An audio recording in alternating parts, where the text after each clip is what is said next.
Hi, magandang gabi sa inyo mga kasawi. Kamusta na po kayong lahat? Naway nasa mabuti kayong kalagayan at mag-iingat kayo palagi kung saan man po kayo naroon. Idol, bakit yung page ko nagkaroon ng violation? 2 video ang na-remove ni Meta. Tapos hindi ko maintindihan bakit wala na akong earnings, nag-red na lahat siya. Pa-advise naman idol, please, kasi naguluhan na ako. Sana ma-help mo ako. So, yung ating sender ay isang babae mga kasawi na ang sabi niya, 2 video niya ang na-remove. Then, after nun ay nagkaroon siya ng violation at nag-red na. Siguro wala na siyang earnings. So, ito yung tinatawag na demonetize. Kasi minsan sa unang pataw ni Meta, pakinggan nyo to sa ating mga kapwa-vlogger na nagsisimula pa lang at medyo marami ng followers. Pakinggan nyo to, napaka-importante to. Kapag kauna kasing restriction ni Meta, so ibig sabihin, talagang bibigyan ka pa niya na mag-request review, ayan. Kapag nag-request review ka, tapos tong request review mo, ay talagang hatol pa rin at talagang hindi akma doon sa sinabi mo, ay talagang wala nang pag-asa na maibabalik yung niremove na video ninyo. Then, after naman, pero kapag eto ay naayos naman yung pag-review ninyo at napatunayan ni Meta na ayos yung video ninyo na na-remove niya, ay maaari pa rin na ibabalik sa inyo ni Meta. Balik pa ni Meta ang inyong mga video doon. Then, mawawala syempre yung inyong violation kapag once na naibalik na yung inyong video, wala na rin kayong papataw na violation.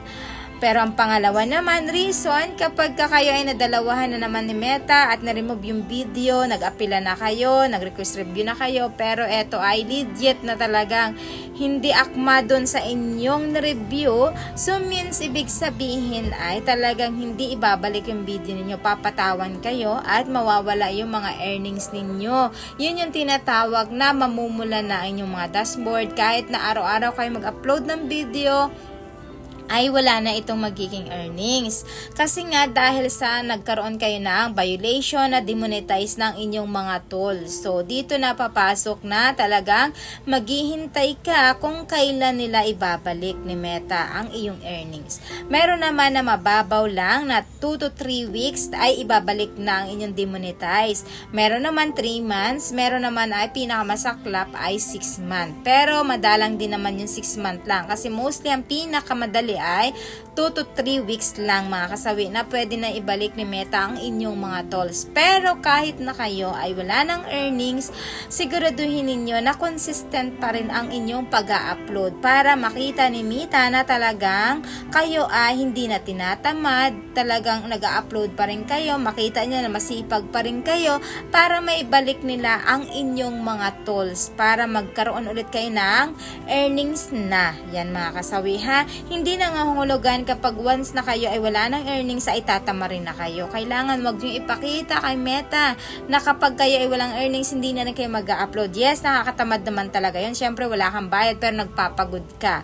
Kaysa naman hindi ka gumawa ng inyong video, hindi kayo nag-upload, siyempre makikita ni Meta na hindi kayo na nag-e-effort sa kanya.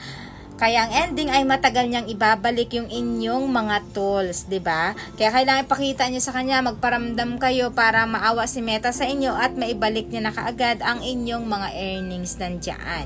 Kaya kailangan kapag gumawa kayo ng video, siguraduhin ninyo na talagang wala kayong nailalabag sa kanilang mga rules. Kasi nga kapag once na nailabag ninyo ang kanilang mga rules ay magugulat ka na lang, i-remove nila ang inyong mga video, doon kayo magkakaroon ng pataw na una yun, magkakaroon ng restriction or magre-reduce ang mga viewers ninyo sa ating mga followers at sa iba pang mga hindi natin followers. So yun lang po mga kasabi yung ating opinion. Naway naintindahan nyo po yung aking advice po sa inyo at suggestion sa ating sender. Maraming salamat po sa patuloy na pagsuporta niyo sa akin sa walang sawang pag-share at pag-comment. Sa mga hindi pa po nakapag-subscribe mga kasawi, pwede na kayo mag-subscribe, pwede na kayo mag-follow para updated kayo sa topic ko araw-araw. Magandang gabi mga kasawi.